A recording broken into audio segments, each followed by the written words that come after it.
Everybody seems to want a boogeyman, and China's the one for a lot of people for a lot of reasons, whether it's the pandemic, whether it's problems with our economy, whether you're a Democrat or whether you're a Republican.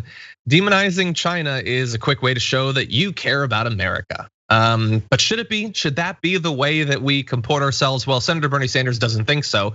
And he has a new op-ed out sort of pushing for people to tone down the inflammatory rhetoric when it comes to China and try to find more productive diplomatic ways that we can resolve our differences and hopefully both be better as a result of it. So I wanna give you just a few portions of this, but bear in mind, it is available at Foreign Affairs if you wanna read it. Senator Sanders says the unprecedented global challenges that the United States faces today, whether climate change, pandemics, nuclear proliferation, massive economic inequality, terrorism, corruption, authoritarianism, are shared global challenges. They cannot be solved by any one country acting alone.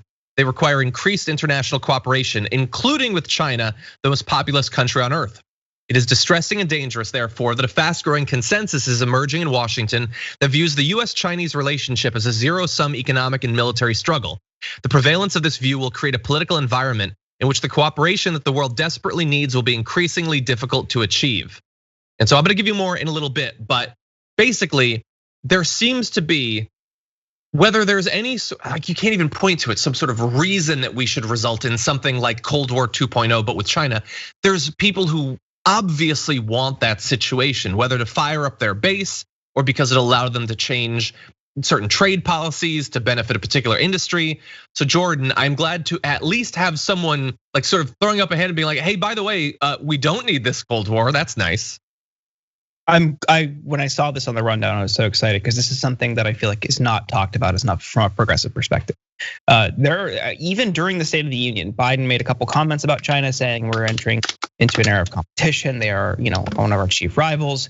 Paraphrasing there, and has since ratcheted up tensions as they were preparing to take over. The State Department's kind of signaled, oh, we're pivoting to China as they exit Afghanistan and potentially finally leave Iraq. This is where they're headed next. It's China, it's Russia, and these are the two existential threats that we need to be worried about. Not just on the ground, they're also making the same case that if China gets into space, we have to get into space, and that's their argument for continuing to fund the Space Force. And further enriching Space Command, which are separate, and Space Command kind of runs the war, but Space Force provide logistical support.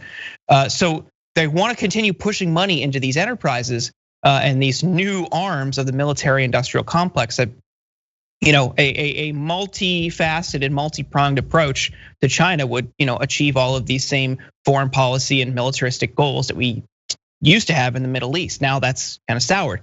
One thing we need to be worried about, I cannot stress this enough, as we've seen the rise in anti-Asian American hate here as a result of how the Republicans smeared Asian Americans during COVID because of its origin from Wuhan.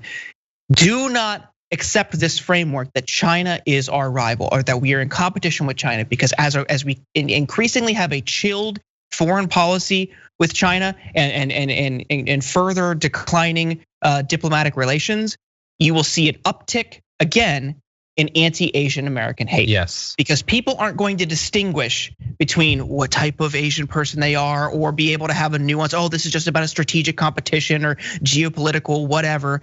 They will see China is our enemy and these people here are our enemy. And you're going to see another increase in anti-Asian American hate. So do not accept this. The way to combat hate here is through diplomacy abroad. Because war and militaristic tensions with these types of countries dehumanizes our opponent to a subhuman level. And that makes it much, much easier to dismiss any mistreatment, any discrimination, any hate, violence, killing, whatever. Do not accept this framework. I am so happy. I wish we could have had Bernie as president, because this is the foreign policy we need. We need a collectivist foreign policy to achieve these global goals, addressing climate change, addressing inequality.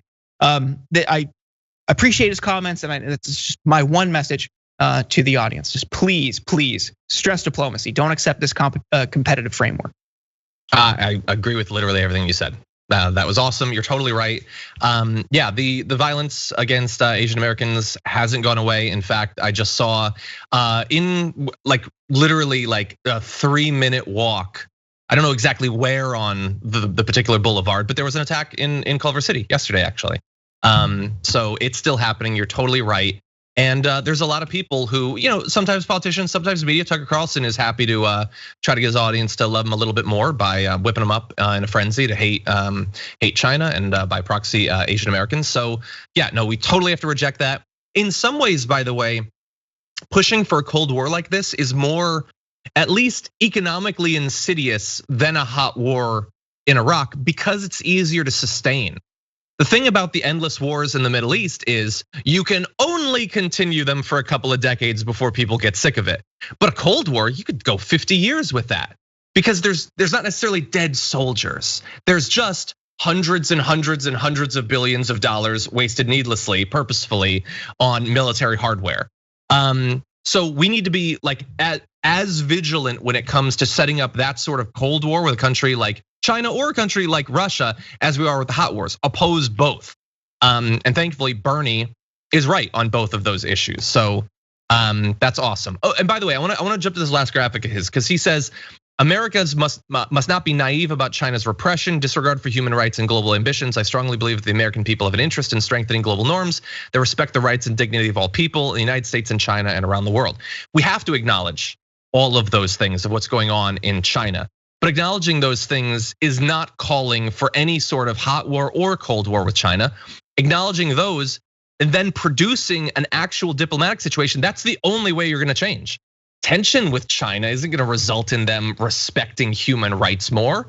No, we need to actually have some sort of interchange, cultural, political, economic, all of that. That's the only way that you're gonna get some sort of benefit to a variety of groups inside of China. So I agree on Bernie Sanders, wish he'd been president.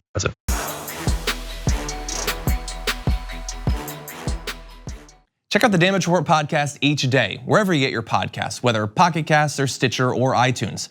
You can join me as I give you the news and stories you want with a range of co-hosts and interview guests jumping in on the fun each day. Again, that's the Damage Report, wherever you get your podcasts. And if you get them at iTunes, don't forget to rate and review. Sometimes I'll read them live on the show.